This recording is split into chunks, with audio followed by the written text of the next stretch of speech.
So, good morning everyone. So, mo ni among report ni Kubog. So, siya nakasend na.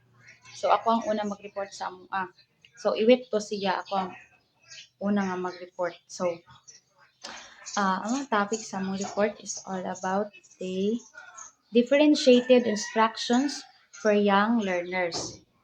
So, before ta mag-proceed sa among topic jud, masaon sa namo among learning objectives.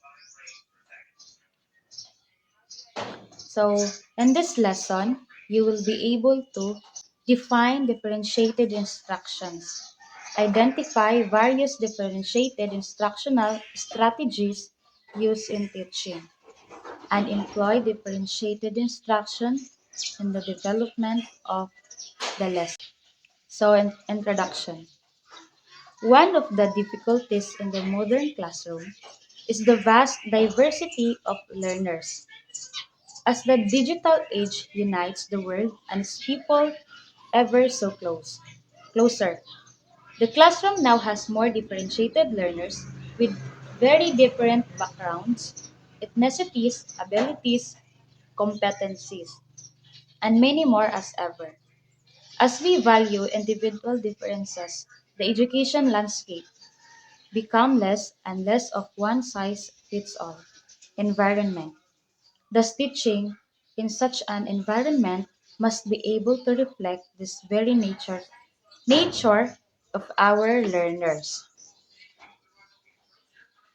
So, sa modern classroom is daghan kayong klase sa learners nga kanang lain-lain og kanang abilities o competencies sa classroom.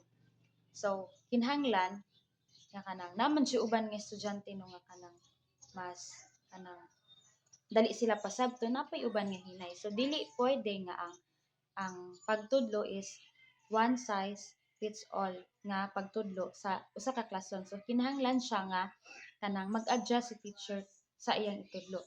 Kay for example, is naay kanang estudyante nga kanang paspas ang iyang learning adtong yang giton-an tapos na po ibang estudyante nga hinay siya. So dapat nga dili jud mag-focus si teacher sa kanang katong paspas kay naman po dili makasabot, hinay makasabot. So kinahanglan ang iyang itudlo is kanang bang para sa tanan aron ang dali ra pod ang ilang learning. So kanang kinahanglan nga kanang mabuhat si teacher or kanang para sa tanan dili nga kanang iya ang focus lang siya didto So mo na siya ang kanang ano sa differentiated for young learners. And that's all. Thank you.